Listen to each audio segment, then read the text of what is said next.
নমস্কার বন্ধুগণ, শুভ নববর্ষের প্রীতি ও শুভেচ্ছা জানালাম। এখন আপনাদের জানাবো কর্কট রাশির জাত ব্যক্তিদের 2024 সালে জানুয়ারি মাস কেমন যাবে। প্রথমেই তাদের প্রকৃতিগত দিকে একটু বলে নিই। রাশির এটি একটি চর এবং জলরাশি। এরা কুলশ্রেষ্ঠ, সত্যবাদী, ধার্মিক হয়ে থাকে। বায়ু, কফ প্রভৃতি রোগে বেশি আক্রান্ত হয়ে থাকে এরা। নিজের উপার্জন এরা পছন্দ করে এবং সেই উপার্জনই ভোগ করে সাধারণত। এবার আমি জানাচ্ছি গ্রহগত অবস্থানের দিক।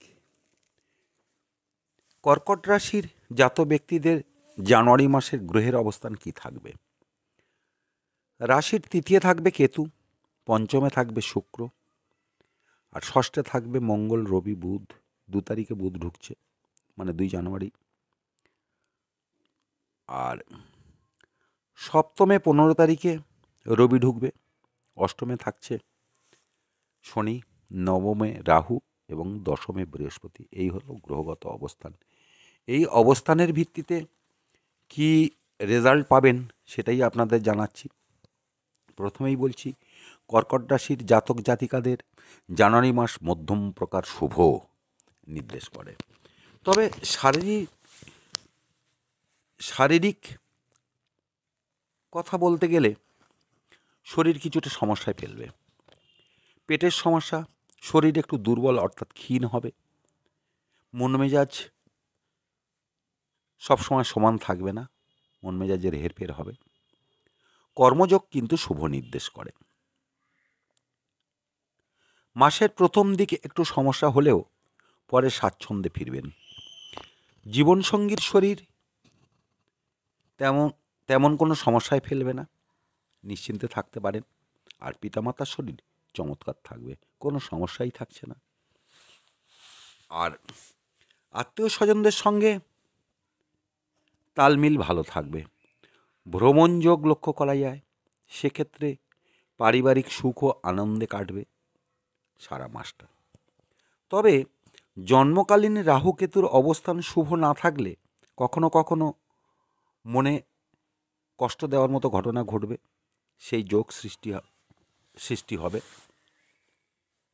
সংসারে সুখ বিরাজ করবে, গুরুজনদের প্রতি ভক্তি শ্রদ্ধা বাড়বে, আর ভিত শক্ত করার প্রয়াসে সফল হবেন। কিন্তু শত্রুরা সমস্যায় ফেলার চেষ্টা করবে, মন মেজাজে লাগাম দিতে হবে। একটু বুদ্ধি করে কথাবার্তা বলার চেষ্টা করবেন, সমস্যা কেটে যাবে। আর সন্তান ক্ষেত্র শুভ নির্দেশ করে, কোনো সমস্যাই থাকছে না এই মাসটা, পুরো মাসটাই ভালো পাবেন। ভাগ্যস্থানে রাহু কখনো কখনো আপনাকে বিব্রত করবে, তবে মারাত্মক বিপর্যয়ের সম্ভাবনা কম।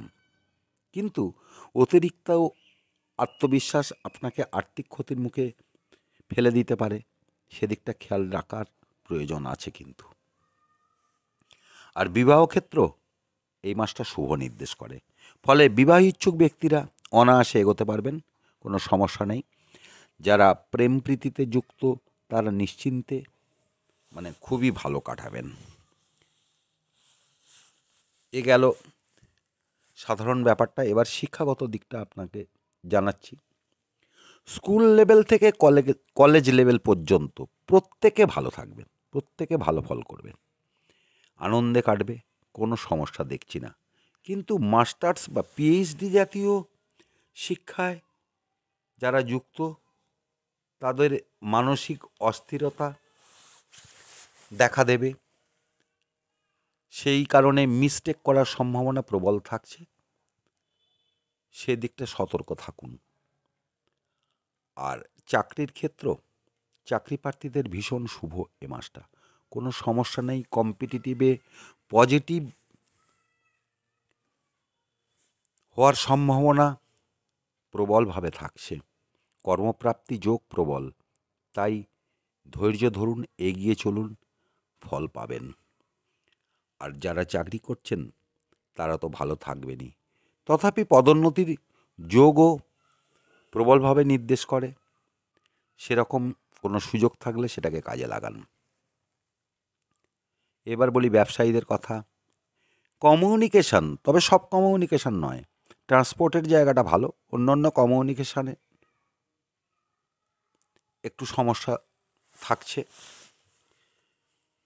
আর বাকি হচ্ছে স্বর্ণ, খাদ্য বা খাদ্যদ্রব্য, শিল্প, কনস্ট্রাকশন, জমি, তরল জাতীয় দ্রব্যের ব্যবসা, বই খাতা, হোটেল রেস্টুরেন্ট, এইসব জাতীয় ব্যবসার উন্নতির দিক স্পষ্ট, কোনো সমস্যা নেই, এগিয়ে চলবে।